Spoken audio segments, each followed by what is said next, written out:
ನಾರಾಯಣಂ ಸುರಗುರುಂ ಜಗದೇಕನಾಥಂ ಭಕ್ತಪ್ರಿಯಂ ಸಕಲಲೋಕನಮಸ್ಕೃತಂ ಚ ತ್ರೈಗುಣ್ಯವರ್ಜಿತಮಜಂ ವಿಭುಮಾದ್ಯಮೀಶಂ ವಂದೇ ಭವಗ್ನಮರಾಸುರ ಸಿದ್ಧವಂದ್ಯಂ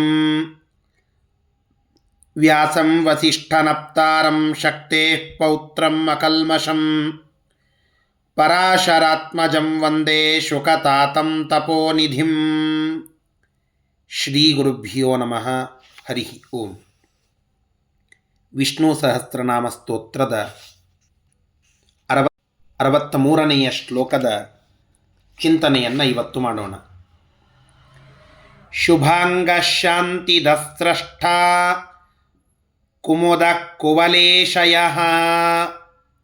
ಗೋಹಿತೋ ಗೋಪತಿರ್ಗೋಪ್ತ ಋಷಭಾಕ್ಷೋ ಋಷಪ್ರಿಯ. ಭೀಷ್ಮರು ಪರಮಾತ್ಮನನ್ನು ಶುಭಾಂಗ ಅಂತ ಕರೀತಾ ಇದ್ದಾರೆ.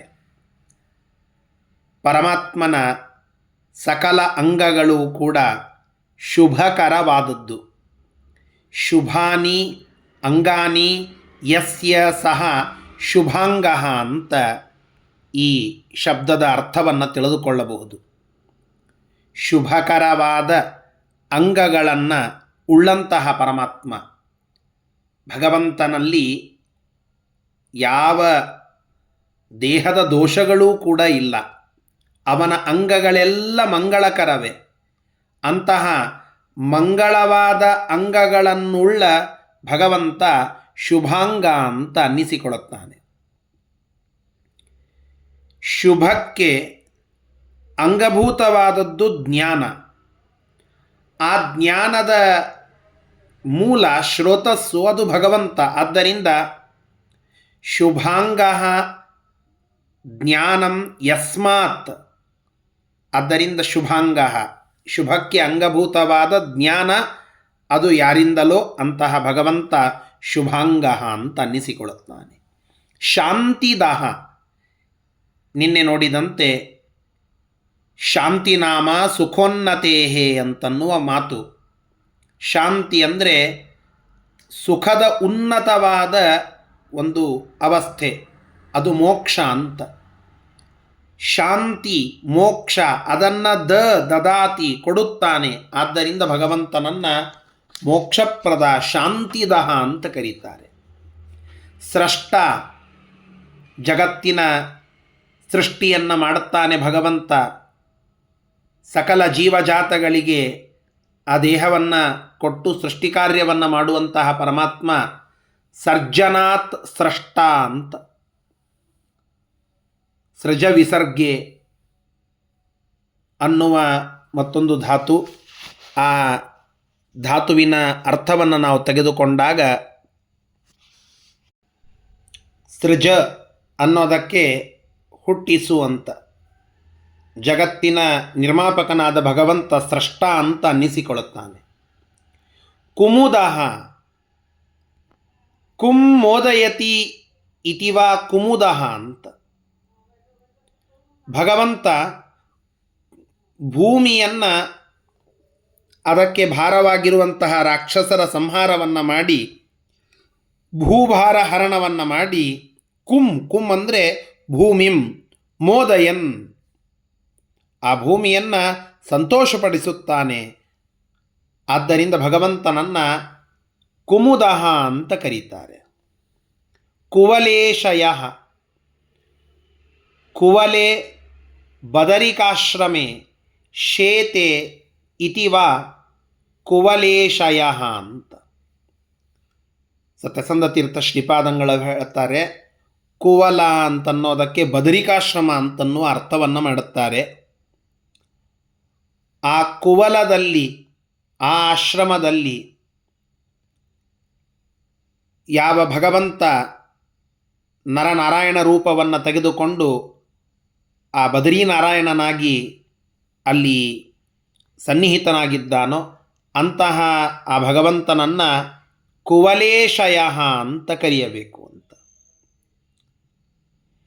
ಕೌ ಭೂಮೌ, ಇನ್ನೊಂದು ಅರ್ಥವನ್ನು ಹೇಳುತ್ತಾರೆ. ಕೌ ಭೂಮೌ ಬಲೇಶೇನ ಬಲದೇವತಾರೂಪ ಹನುಮತ ಯಾಯತೆ ಪ್ರಾಪ್ಯತೆ ಇತಿ ಕುವಲೇಶಯ ಅಂತ. ಬಲೇಶ ಬಲಕ್ಕೆ ಈಶ ಅದು ಹನುಮಂತ. ಬ ಮತ್ತು ವ ನಾವು ಅಭಿನ್ನವಾಗಿ ಬಳಸೋದಾದರೆ ವಲ ಅನ್ನೋದಕ್ಕೆ ಬಲ ಅಂತ ಮಾಡಿದಾಗ ಬಲೇಶ ವಲೇಶ ಹನುಮಂತ. ಭೂಮಿಯಲ್ಲಿ ಹನುಮಂತ ದೇವರಿಂದ ಯಾಯತೆ ಪ್ರಾಪ್ಯತೆ ಸಿಗುವಂಥವನು. ಯಾವ ಪರಮಾತ್ಮ ಹನುಮಂತ ದೇವರನ್ನು ನಾವು ಸರಿಯಾಗಿ ತಿಳಿದುಕೊಂಡು ಅವರ ಶಾಸ್ತ್ರಗಳ ಅಧ್ಯಯನ ಮಾಡಿದರೆ ಆ ಭಗವಂತನ ಸ್ವರೂಪ ನಮ್ಮ ಯೋಗ್ಯತಾನುಸಾರವಾಗಿ ತಿಳಿತದೋ ಅಂತಹ ಆ ಹನುಮಂತ ದೇವರಿಂದ ತಿಳಿಯಲ್ಪಡುವ ಭಗವಂತ ಕುವಲೇಶಯ ಅಂತ ಅನ್ನಿಸಿಕೊಳ್ಳುತ್ತಾನೆ. ಇದೊಂದು ಚಮತ್ಕಾರ ರೀತಿಯ ಅರ್ಥವನ್ನು ಸತ್ಯಸಂಧ ತೀರ್ಥರು ತಿಳಿಸಿಕೊಡುತ್ತಾ ಇದ್ದಾರೆ. ಗೋಹಿತ, ಗೋ ಅನ್ನೋದಕ್ಕೆ ಅನೇಕ ಅರ್ಥಗಳು ಅಂತ ನಿನ್ನೆ ಮತ್ತು ಹಿಂದಿನ ಅನೇಕ ಶ್ಲೋಕಗಳಲ್ಲಿ ನಾವು ತಿಳಿದುಕೊಂಡಿದ್ದೇವೆ. ಗೋಶು ಅಂದರೆ ಬೇರೆ ಬೇರೆ ಅರ್ಥಗಳನ್ನು ತೆಗೆದುಕೊಂಡಾಗಲೂ ಕೂಡ ಗೋವುಗಳಿಗೆ ಆಕಳುಗಳಿಗೆ ಅಂತ ಅರ್ಥ ಮಾಡಿ, ವೇದವನ್ನು ಅಂತ ಅರ್ಥ ಮಾಡಿ, ಇವುಗಳಿಗೆ ಹಿತರೂಪನಾಗಿ ಇರುವಂತಹ ಭಗವಂತ ಗೋಹಿತ ಅಂತ. ಗೋ ಭೂಮೇ ಗವಾಂ ಧೇನೂನಾಂ ಗೋಷು ವೇದೇಶು ಗೋಷು ನೇತ್ರೇಶು, ಇವೆಲ್ಲವುಗಳಲ್ಲಿ ತಾನಿದ್ದು ಅವುಗಳಿಗೆ ಹಿತರೂಪನಾಗ್ತಾನೆ. ವೇದೇಶು ಜ್ಞಾನೇಶು ಚ ನಿಹಿತಃ, ಆ ವೇದಗಳಲ್ಲಿ ಜ್ಞಾನದ ವಿಚಾರಗಳಲ್ಲಿ ತಾನೇ ಸ್ವತಃ ಇದ್ದು ಪರಮಾತ್ಮ ಜ್ಞಾನಕ್ಕೆ ಆಶ್ರಯನಾಗಿದ್ದಾನೆ. ಆದ್ದರಿಂದ ಆ ನಾರಾಯಣನನ್ನು ಗೋಹಿತ ಅಂತ, ಭೂಮಿಗೆ ತಾನೇ ಹಿತವನ್ನು ಮಾಡುತ್ತಾನೆ, ಆದ್ದರಿಂದ ಗೋಹಿತ ಅಂತ.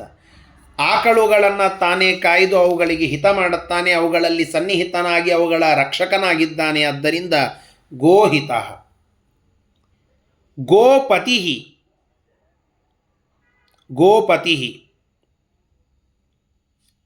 ಗವಾಂ ಸ್ವರ್ಗ ಪಶು ವಾಗ್ವಜ್ರ ಧಿಂನೇತ್ರ ಭೂಜಲಾನಾಂ ಪತಿ ಪಾಲಕಃ ಗೋಪತಿ ಅಂತ. ಗೋ ಅನ್ನೋದಕ್ಕೆ ಸ್ವರ್ಗ, ಆಕಳು, ಮಾತು, ವಜ್ರಗಳು, ದಿಕ್ಕುಗಳು, ಕಣ್ಣುಗಳು, ಭೂಮಿ, ನೀರು, ಹೀಗೆ 10 ವಿವಿಧವಾದ ಅರ್ಥಗಳನ್ನು ನಾವು ತಿಳಿದುಕೊಳ್ಳುತ್ತೇವೆ. ಈ ಎಲ್ಲವುಗಳಿಗೆ ಒಡೆಯ ಆ ನಮ್ಮ ಪರಮಾತ್ಮ ಇವೆಲ್ಲವುಗಳನ್ನು ನಿಯಂತ್ರಣ ಮಾಡುವ ಒಡೆಯನಾಗಿದ್ದಾನೆ. ನಮ್ಮ ಭೂಮಿಯನ್ನು ನಾವು ಪಾಲನ ಮಾಡುತ್ತಾ ಇದ್ದೇವೆ ಅಂತ ನಮಗನಿಸಿದರೂ ಅದರ ಪಾಲನೆಯನ್ನು ಮಾಡುವಂತಹ ಭಗವಂತ ಆ ಸ್ವಾಮಿ ನಾರಾಯಣ, ಇದಕ್ಕೆ ಒಡೆಯ ಆ ಭಗವಂತ. ನಮಗನಿಸ್ತಾ ಇರ್ತದೆ ಇದು ನನ್ನ ಆಕಳು, ಇದು ನನ್ನ ಮಾತು, ಇದನ್ನು ನಾನು ನಿಯಂತ್ರಣ ಮಾಡುತ್ತಾ ಇರ್ತೇನೆ ಅಂತ. ಆದರೆ ಅದರ ನಿಜವಾದ ನಿಯಂತ್ರಕ ಅದು ಭಗವಂತನೇ ಸರಿ. ಹೀಗೆ ಎಲ್ಲವುಗಳಲ್ಲಿ ತಾನೇ ಸ್ವತಃ ಇದ್ದು ಜಲಕಾಷ್ಠ ಶೈಲ ಗಗನ ಜಲಪವಕ ವಾಯುತರು ಫಲಪುಷ್ಪ ಬಳ್ಳಿಗಳಲ್ಲಿ ಹರಿವ್ಯಾಪ್ತನೆಂದರಿತವಗೆ ಆನಂದ ಆನಂದ. ವಿಜಯದಾಸರು ಹೇಳುತ್ತಾರೆ, ಈ ಎಲ್ಲ ನಮ್ಮ ಜಲ, ಕಾಷ್ಠ, ಶೈಲ, ಗಗನ ಇವೆಲ್ಲವುಗಳಲ್ಲಿ ಮುಖ್ಯವಾದ ಅನೇಕ ಶಬ್ದಗಳಿಗೆ ಗೋ ಅಂತನ್ನುವ ಅರ್ಥ ಉಂಟು. ಗೋ ಅನ್ನುವ ಶಬ್ದ ಸಮಾನಾರ್ಥಕವಾಗಿ ಉಂಟು. ಹೀಗಾಗಿ ಇವೆಲ್ಲವುಗಳಲ್ಲಿ ತಾನೇ ಸ್ವತಃ ಇದ್ದು ವ್ಯಾಪ್ತನಾಗಿ ಅವುಗಳ ನಿಯಂತ್ರಕನಾಗಿ ಪತಿಯಾಗಿ ಪಾಲಕನಾಗಿ ಇರುವ ಪರಮಾತ್ಮ ಗೋಪತಿ ಅಂತ. ಗೋಪ್ತ ಸರ್ವರಕ್ಷಕ ಗೋಪ್ತ, ಎಲ್ಲರನ್ನ ರಕ್ಷಣೆ ಮಾಡುವಂತಹ ಸ್ವಾಮಿ ಪರಮಾತ್ಮ ಅವನು ಗೋಪ್ತ ಅಂತ ಅನ್ನಿಸಿಕೊಂಡಿದ್ದಾನೆ. ವೃಷಭಾಕ್ಷ ಅಂತ, ವೃಷೇಣ ಧರ್ಮೇಣ ಭಾಂತಿ ಇತಿ ವೃಷಭಾ ಸಜ್ಜನಾ, ಧರ್ಮದಿಂದ ಇರುವಂಥವರು, ಅದರಿಂದ ಕಂಗೊಳಿಸುವಂಥವರು, ಧರ್ಮವನ್ನು ಪಾಲನ ಮಾಡುವಂಥವರು, ಸಜ್ಜನರು, ಅವರನ್ನು ಋಷಭರು ಅಂತ ಕರೀತಾರೆ. ಅವರ ಮೇಲೆ ಯಾವಾಗಲೂ ಅಕ್ಷ ಕೃಪಾದೃಷ್ಟಿಯನ್ನು ಬೀರುವಂತಹ ಪರಮಾತ್ಮ ವೃಷಭಾಕ್ಷ ಅಂತ ಅನ್ನಿಸಿಕೊಳ್ಳುತ್ತಾನೆ. ಇನ್ನೊಂದು ವೃಷಭ ಅಂತನ್ನೋದಕ್ಕೆ ವರ್ಷಣಾತ್ ಭಕ್ತ ಅಭಿಲಾಷಿತ ಸೇಚನಾತ್ ವೃಷಭ ಅಂತ. ಪರಮಾತ್ಮನಿಗೆ ವೃಷಭ ಅಂತ ಹೆಸರು. ಯಾಕೆ ಅಂದರೆ ಭಕ್ತರ ಅಭಿಪ್ಸೆಗಳನ್ನು, ಅವರ ಇಚ್ಛೆಗಳನ್ನು, ಅವರ ಪ್ರಾರ್ಥನೆಯನ್ನು ಮನ್ನಿಸಿ ಅವರಿಗೆ ವರ್ಷಣಾತ್ ಸುರಿಸುತ್ತಾನೆ. ಆದ್ದರಿಂದ ವೃಷಭ ಅಂತನ್ನೋದು ಭಗವಂತನ ಹೆಸರು. ಜೊತೆಗೆ ಅಕ್ಷ ಅನ್ನೋದು ಕೂಡ ಭಗವಂತನ ಹೆಸರು. ಕ್ಷ ಅಂದರೆ ನಾಶ, ಅಕ್ಷ ಅಂದರೆ ನಾಶ ಇಲ್ಲದವನು ಅಂತ. ವೃಷಭಶ್ಚ ಅಸೌ ಅಕ್ಷಶ್ಚ ವೃಷಭಾಕ್ಷ. ಭಗವಂತ ಭಕ್ತರಿಗೆ ಅನುಗ್ರಹ ಮಾಡಿ ಅಭಿಷ್ಟಗಳ ಮಳೆಯನ್ನು ಸುರಿಸ್ತಾನೆ ಮತ್ತು ತಾನು ಸ್ವತಃ ನಾಶರಹಿತನಾಗಿದ್ದಾನೆ. ಈ ಎರಡೂ ಹೆಸರುಗಳು ಕೂಡಿ ವೃಷಭಾಕ್ಷ ಅಂತ. ವೃಷಪ್ರಿಯ. ವೃಷಪ್ರಿಯ ಅಂದರೆ ವೃಷ ಅಂದರೆ ಧರ್ಮ, ಧರ್ಮವನ್ನು ಮಾಡುವಂಥವರಿಗೆ ಪ್ರಿಯನಾದವನು, ಧರ್ಮಕ್ಕೆ ಪ್ರಿಯನಾದವನು, ಧರ್ಮಾಚರಣೆಯಿಂದ ಪ್ರಿಯನಾದವನು. ಹೀಗೆ ವೃಷಪ್ರಿಯ ಇದು ಪರಮಾತ್ಮನ ಹೆಸರು. ಈ ಎಲ್ಲ ಹೆಸರುಗಳಿಂದ ಸ್ತುತ್ಯನಾದ ಪರಮಾತ್ಮ ನಮ್ಮನ್ನು ರಕ್ಷಿಸಲಿ ಅಂತ ಪ್ರಾರ್ಥನೆಯನ್ನು ಮಾಡೋಣ. ಶ್ರೀಕೃಷ್ಣಾರ್ಪಣಮಸ್ತು. ಹರಯೇ ನಮಃ.